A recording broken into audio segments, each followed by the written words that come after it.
Radio, your #1 online Islamic talk station. Assalamu alaikum rahmatullah. Shommanito Bayu Bunera. You're welcome to Middle Path Radio again. Aজকে আমাদের Obhimot Bangla show is going to be in English. We have a guest here, a special guest, a very close friend of mine, Nick Coke from Salvation Army. And he lives in Stepney Green. So what I do before I begin, I'll let him introduce himself and say a few things about Stepney. Nick Coke, welcome to Middle Path. It's a new radio station, and it's quite global. It goes to everywhere in the world. And I've been doing a few shows myself, and I think most of the audience is English-speaking. Mm-hmm. It's quite funny. But Obhimot is a Bangla, one of the quite famous now. We've been doing it for a long time. So if you could introduce yourself and Stepney, and then we move on. Nick. Thank you. Assalamu alaikum and peace to all the listeners. Well, it's great to be here. So thank you for the invitation. My name is Nick Coke, and as you've said already, I'm part of something called the Salvation Army, which we'll probably talk about a little bit later. But I've been living in Stepney for nearly 12 years. And there may be some people listening who are from Stepney. Some people might have never heard of that place. So if you don't know, it's in East London, in the borough of Tower Hamlets, not far from the Tower of London. And it's a fantastic neighbourhood. Lots of people living there, quite intense housing, some quite high housing. We have one of the oldest churches in London, St Dunstan's Church, which is over 1,000 years old. And some people may know the nursery rhyme, oranges and lemons, the bells of St Clemens. I don't know if you've heard of that before? No, okay. It's a famous nursery rhyme, and it actually mentions the church in Stepney. It mentions Stepney in that nursery rhyme. Lots of parents will teach their kids this nursery rhyme. So some people will have heard of Stepney just from that. If that is 1,000 years old, that means... Wow, how many generations are there? That means nothing's there in that level. Well, I guess going back, it must have just been fields. I mean, I've seen some old maps, and literally this church was there, and then some little villages and fields around. Of course, Tower Hamlets means a hamlet is a village, so it was a place of little villages near the Tower of London. Stepney is one of those villages. But we're kind of a global village now, a much bigger village. Brilliant. Nick, I know you for a long time. Stepney is something myself I've grown up. I'm quite proud of Stepney myself. It's an amazing place, actually. It's really a lot of friendly faces as well. And I know you've been doing a lot of things together with Stepney Fathers Group, which I'm involved myself as well. And people see this as a champion, community champion. They see this is something uniting locals, or they do things together. Would you like to say a few things regarding things you do? Yeah, so we love getting together with people in our community. So the Salvation Army is made up of a group of people. We're a church, but we also do a lot of community work in our neighbourhood. And so we love connecting with different people from all sorts of different backgrounds. And Stepney's like that, isn't it? It's a place where you could have people from all over the world coming and living there. We have people of many nationalities, different languages spoken. And so I think it's really important that we find ways to connect ourselves up, that when we use this word community, we actually are a community. A community is where people know each other, link together, talk to each other, open their homes to each other, and that kind of thing. So, coming across the Stepney Fathers Group, which you're part of, doing a similar thing, people with the same kind of idea, it's fantastic to be able to work together because we understand what we're trying to do. We can bring different kinds of people together, maybe who wouldn't normally hang out together. Sometimes it's difficult, isn't it, with your next door neighbour? I think so, yeah. I think somehow there's a disconnection. Especially older age, there's a disconnection. And now it's quite different because they're building new places and new people coming in. Like today, when I was doing the cleaning in Canal, those faces I never seen before. They are from some people from new blocks and stuff. And I said, wow, I haven't seen you before. She said, no, I'm just new here. I said, no, that's another thing. So it's more cleaner, it's more friendly in that area, actually. So there's some positiveness there. But people used to say there's a part of Stepney also bad news is that people used to say this is the place where you can find cheapest drugs in Europe. Yeah. We live there. We take some blame for that. Yeah. But how did it happen? Why did it happen, you think? Well, I mean, it's not a perfect place. So we have some fantastic people. We have some lovely, beautiful things that happen all the time. But there are issues as well. And I think over a long time, the East End of London, I mean, historically, is known as a place where the poorest people lived in the UK. And it's been like that for generations and generations.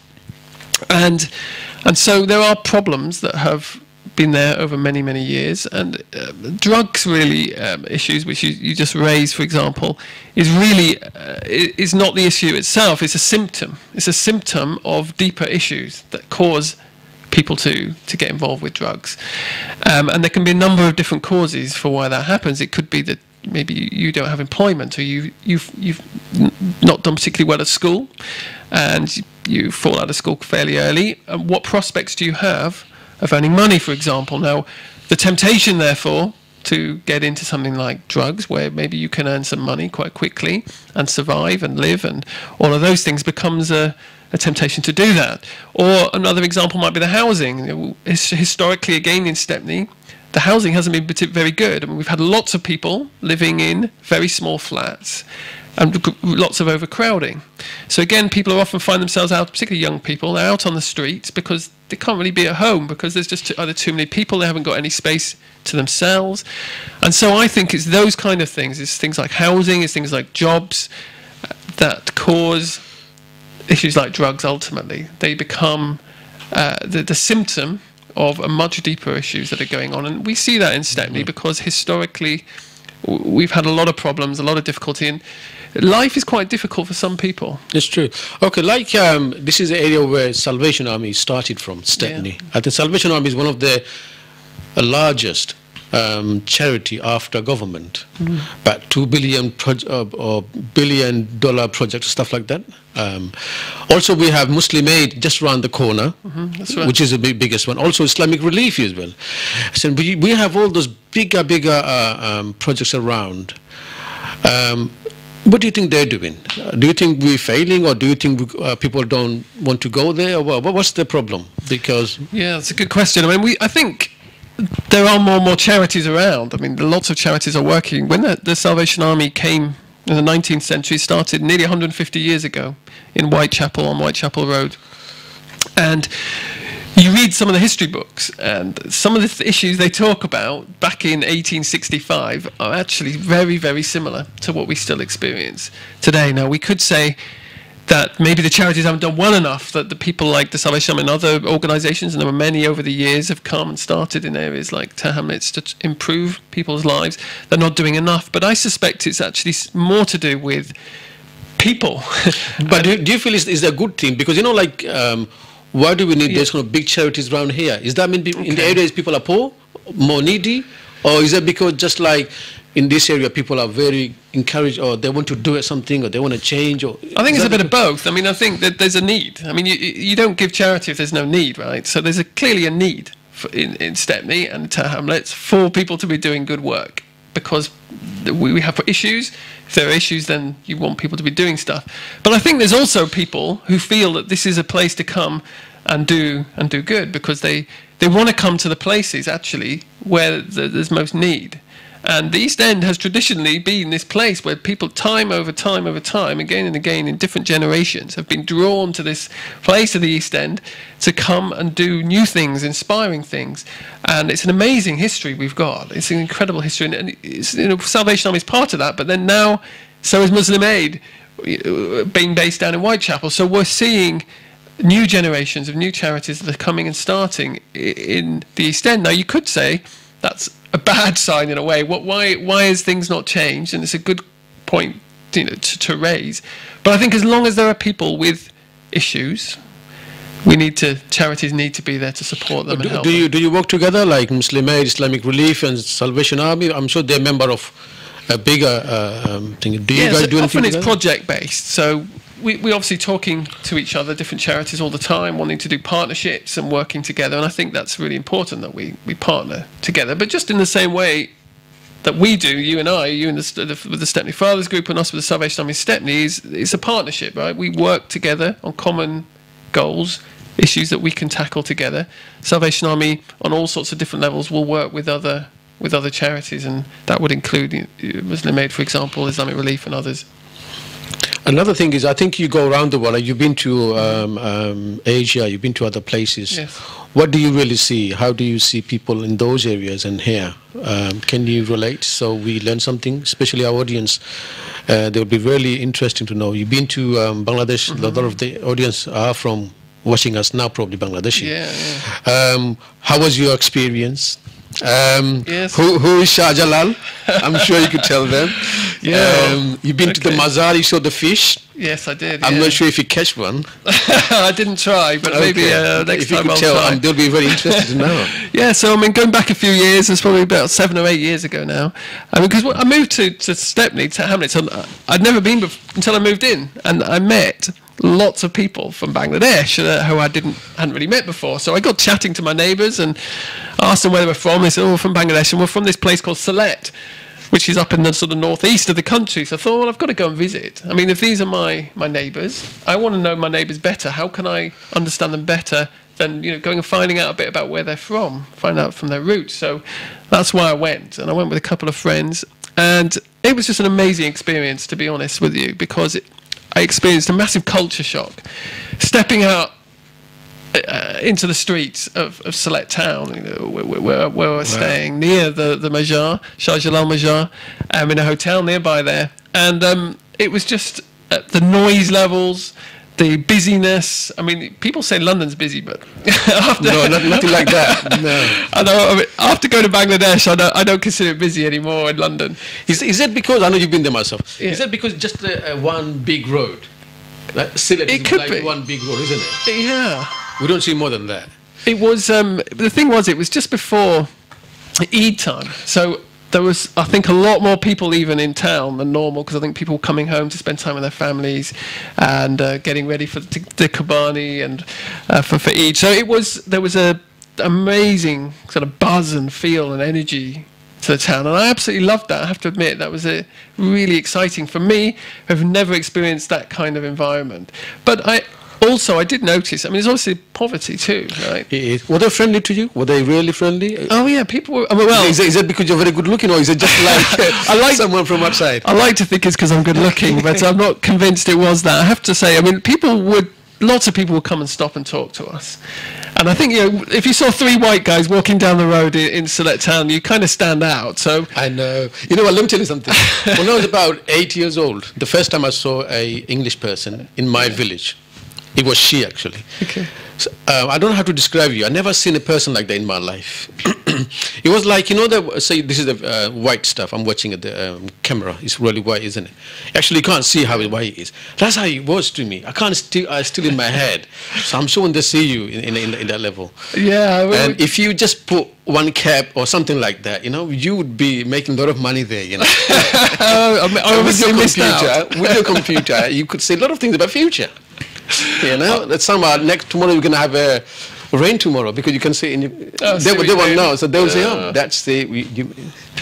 I could have done that. I obviously missed out on an opportunity, but I think we definitely stood out. But I mean, people were incredibly friendly, and people invited us into their homes. I mean, I knew some neighbours from back here in Stepney, and I said I was going, and they said, "Oh, make sure you go and visit my family." So we went to visit a number of villages. We went to Biana Bazaar, if anyone's listening is from there. We went to a few other places. We went to visit Jaflong by the river. Wow. And all of this. So, but people took us into their homes and fed us some amazing food, and I mean, probably the best experience in a way was on Eid Day.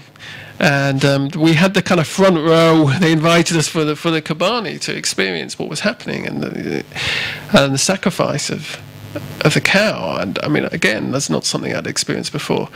And we kind of went along to the mosque, kind of observed the prayers and all of that. And it was just really interesting for me, as a Christian person, as an English Western person, to kind of experience another culture in that way. And seeing it there, I think, has really helped me understand people better here, understand at least where they're from, and understand a bit about the culture, and learn a few words, but I'm not going to tell you any because I can't remember very many now. The amazing thing I learned from today, I'm sure our audience can learn it from, your passion to know about the people you stay with, especially in Stepney. You met people, Bangladeshi or Sylheti.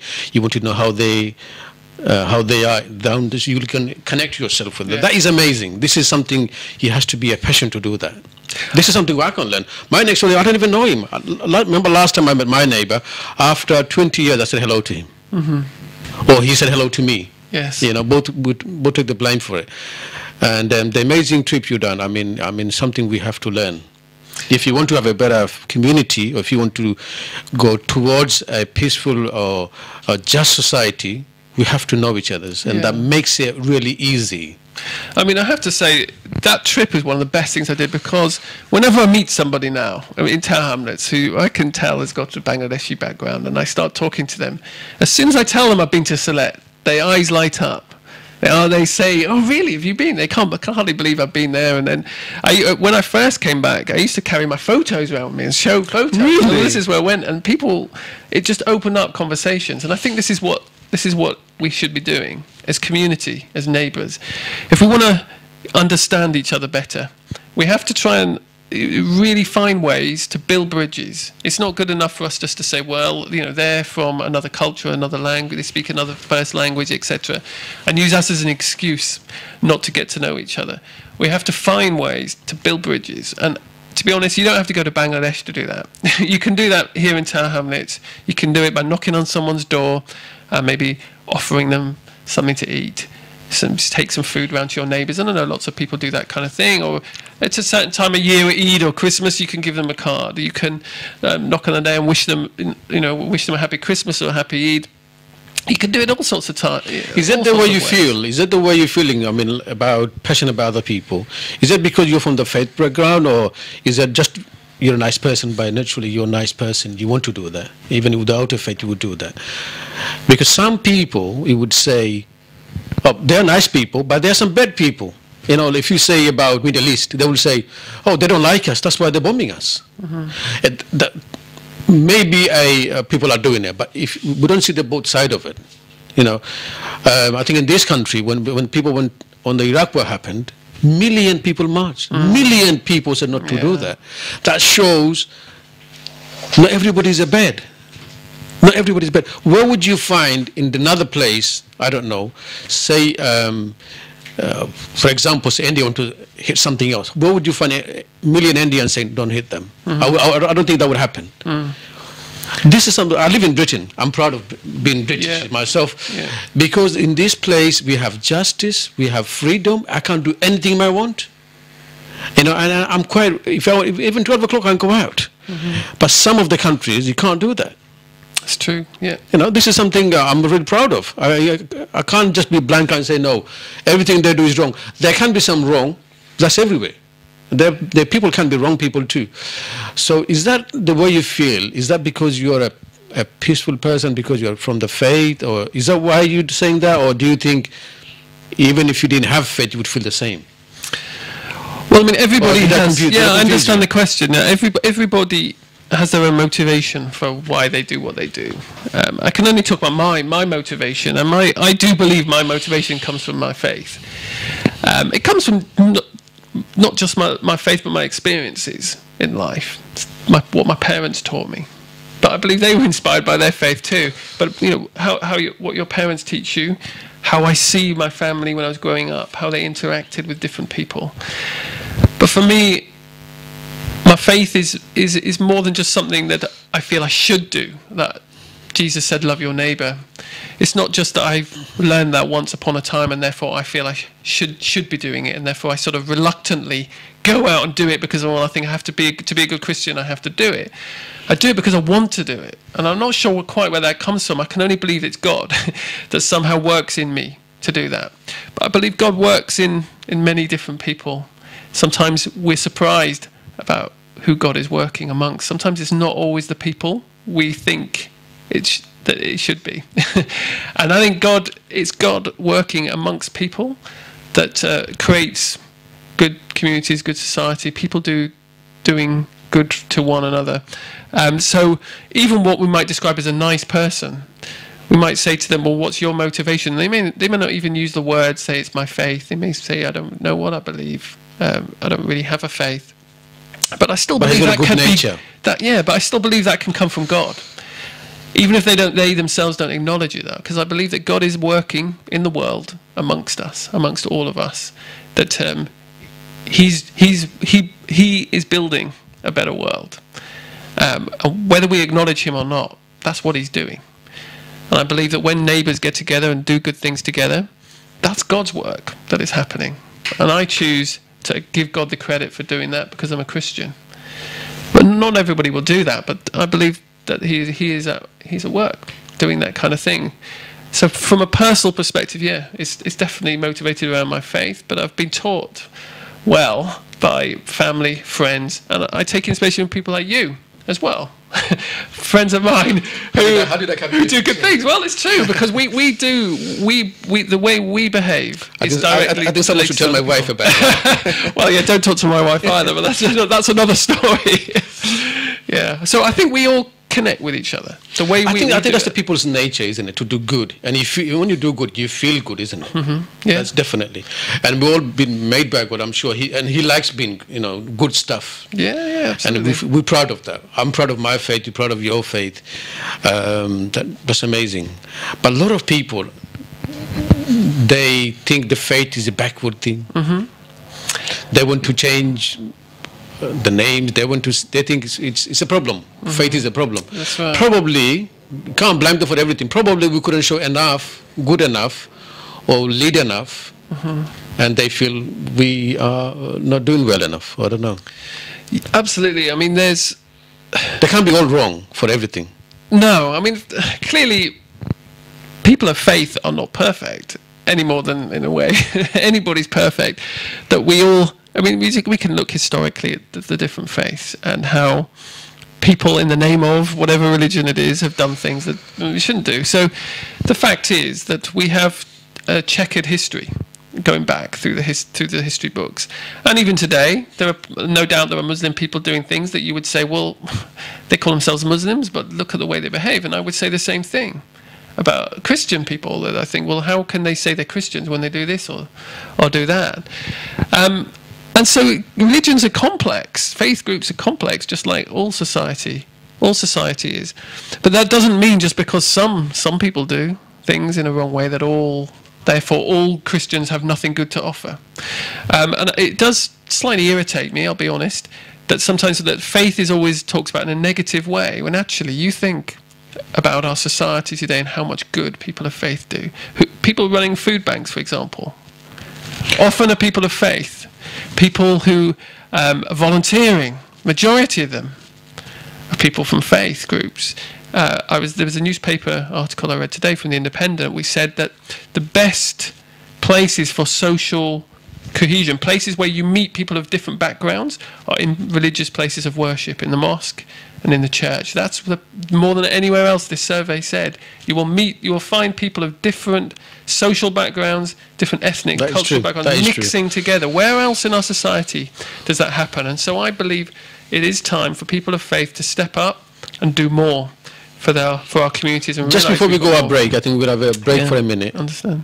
I know we just said you can be in Bangladesh. Just say one word in Bengali, so they will be laughing on the way. Come on, say something. Okay, it's a bit obvious really, but I'll just say Afne Balani. Is that right? Is that good enough? Brothers and sisters, we're just going for a little break, and we'll come back after the break, inshallah. Assalamu alaikum. Again. Also, I'll give you the number if you want to call. I know it's a bit late now.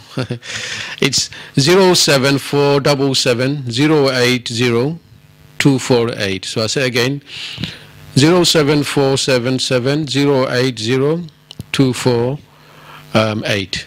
You can call us and ask your questions, or you can text us, or you can take your own discussion if you want to do that. Nick, we start again. I don't know where we stopped. I think we stopped with something, Bangla, something we started with. That's amazing. Nick, tell me something, just for our audience. Some people might think, my neighbor is English, he doesn't know nothing about me, or probably he's ignored, or something like that. I've known you for a long time. You know so much about Bangladesh yourself, even you know so much about the big scholars. And I know you also studied, or you probably read a few Quran as well, part of it, just to appreciate or to know about our faith as well. I do the same as well. Anyway, just to, I think the more we know about somebody, it makes it quite easy, isn't it? You know about that person, and you see the good side or bad side, but you know about that person. And would you like to? Yeah, I mean that's absolutely true. I think again, before I moved to this area, into Stepney, I didn't really know much about Islam. I didn't even study it at school. In my schools, for some reason, we never covered Islam, even though a lot of schools do these days. So it was because when I started meeting people, I thought, well, I want to know more about what these guys believe. What does it mean to be a Muslim? And that led me to, obviously, the first thing you do is you think, well, I'd like to read a bit of the Quran. Now, obviously, I don't speak Arabic. I can't read Arabic.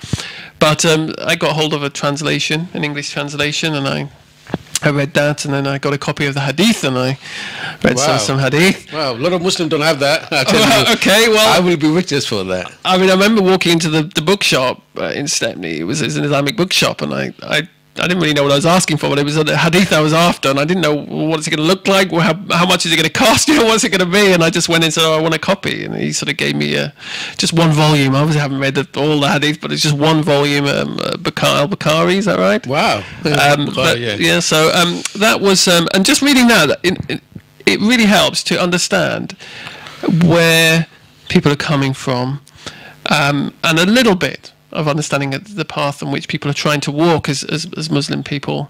That and obviously, as soon as you start reading a book like that, you start to see similarities with your own faith and the way you try and live your life, and some differences too, because obviously we don't believe exactly the same things, but there are some similarities, and I think that helps. But when you start to see, okay, we're not completely different to each other, but actually there's things any we share. book you can read, any book you will appreciate it, isn't it? Any book you read, any poetry, anything, you would say a lot of things. Oh, wow, that's nice, that's good.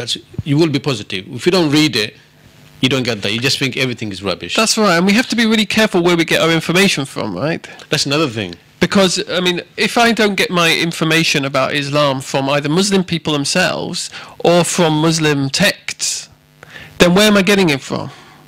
I mean, I'm getting it from newspapers probably, or I'm getting it from the news. Now, I'm not convinced that they always have a correct image that they're putting across. So they're obviously putting across a particular slant on things.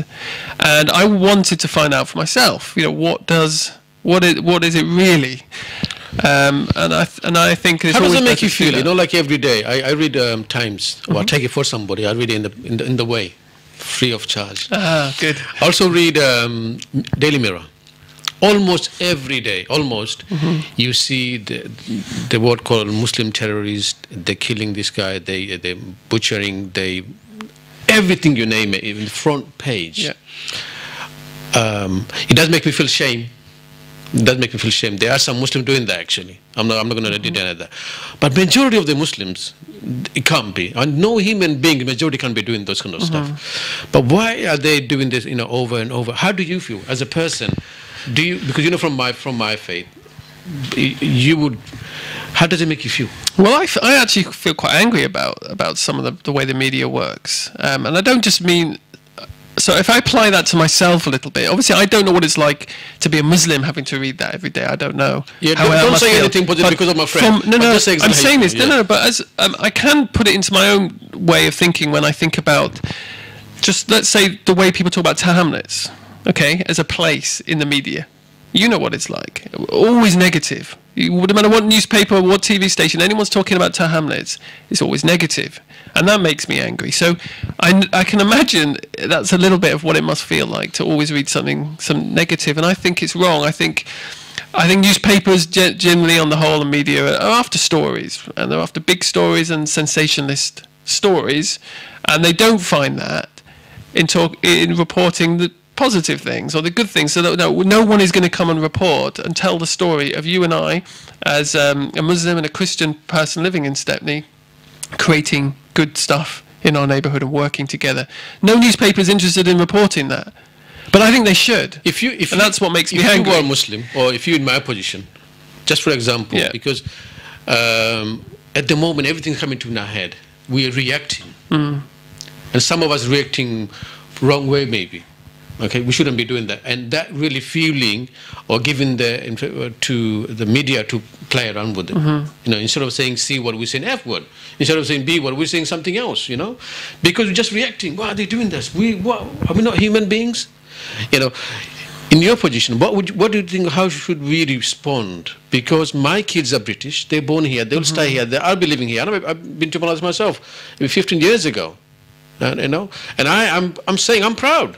And the way they saying things and showing my face in the media, they really feel bad. I really feel, you know, shy and bad and whatever, angry as well. How do you think we should respond? Because when we're angry, they find it, wow, fantastic. This is what I was looking for. How do we respond? That's right. I think it's always better to respond in a positive way. So I think the best way to respond is to prove them wrong. When you prove people wrong, not by being angry and doing things in a bad way, you do things in a positive way. You have to almost work harder at being good, at showing who you really are. Have you seen Anjam Chaudhry? I have seen him, yeah. He's responding. What do you think? Well, I don't think they should put him on the media. Wow. I don't think anybody. I don't understand why the media keep putting him out there. And that makes me angry because I know with the Muslim people I know in Stepney that he's not representative of those people. No. And so that makes me angry. So I think all you can do is take action by doing positive things, good things, not rising to those kind of challenges, and teaching your children this is the way the world works sometimes, that the media is not after the stories, the positive stuff. Do you feel upset when IS, or namely Islamic State group of people, when they butchered or they pushed them Christians in the area? Yeah. In Syria, wasn't it? Moved them away. How did we react and how did you feel? Oh, I felt terrible. Or do you think we didn't do enough? It wasn't. I didn't really blame Muslim people. I don't blame all Muslim people for what IS are doing. I blame IS for what they did. I'm talking about myself. Say us. We didn't stand up for them. Okay. Do you think we should have said more about IS, saying we shouldn't do that? You can't do that. You can't have another faith. Just because of the faith, you can't move them away from that village. Do you think we've done enough, or do you think we should do more? Well, it's difficult as a British Muslim to really have. I mean, what can you realistically do to stop IS?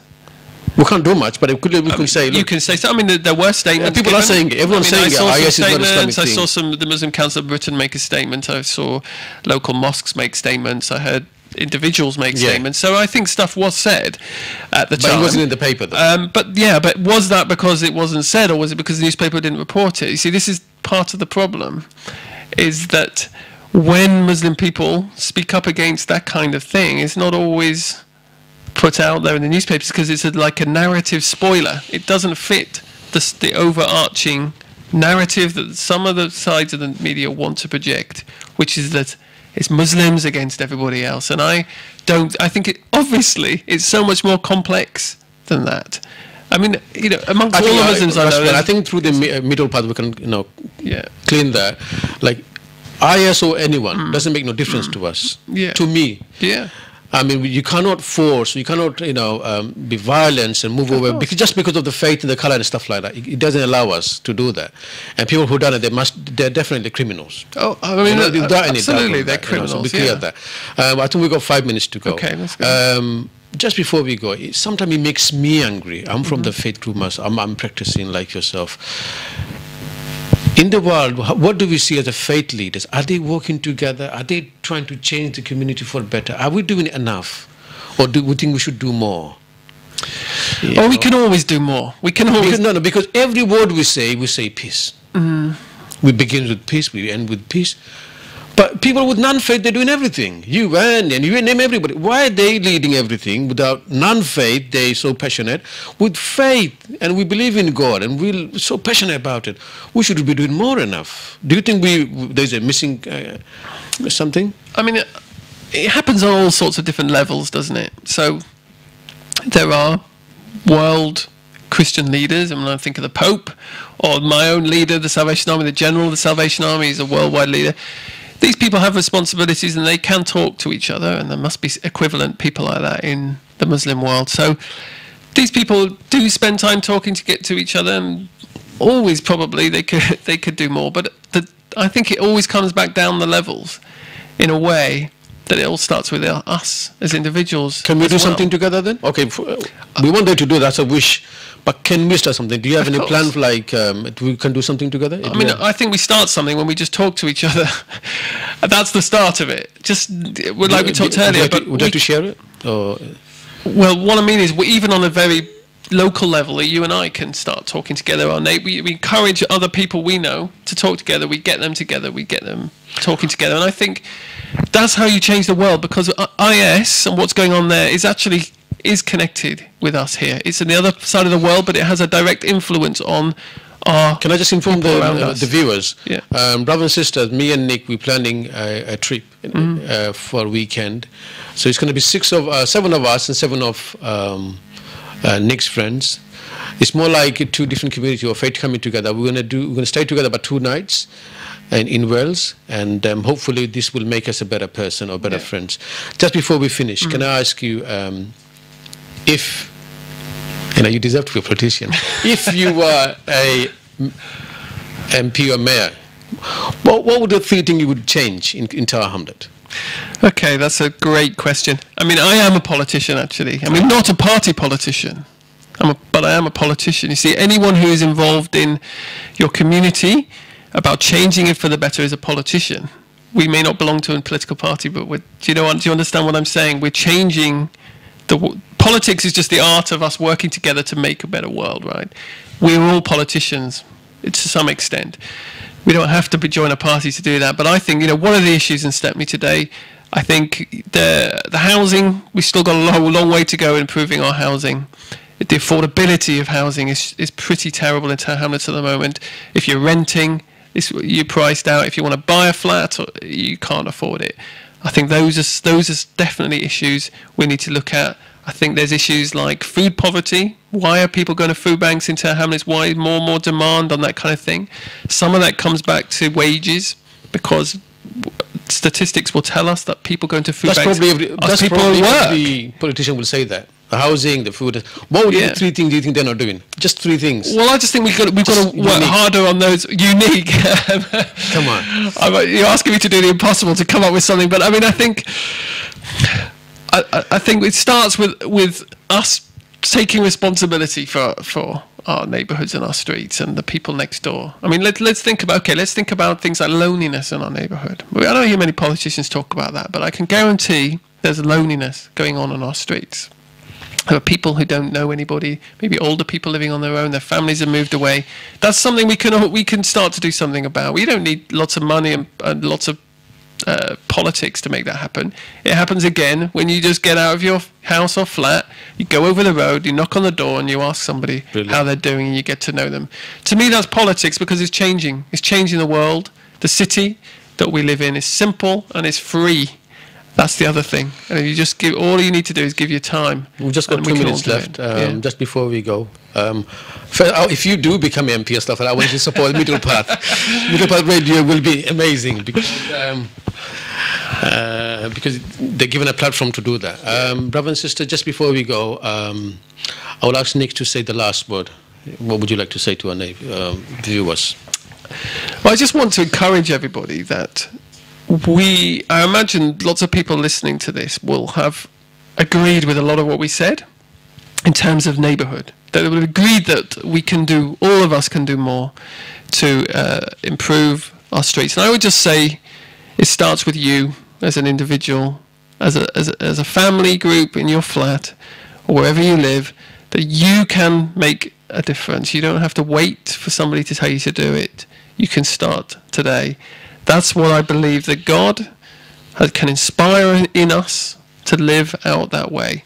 And I would want to encourage them to live that like that and do all they can every day to make the most of every moment they have and to just change our world together. And I think we can do that. Do you?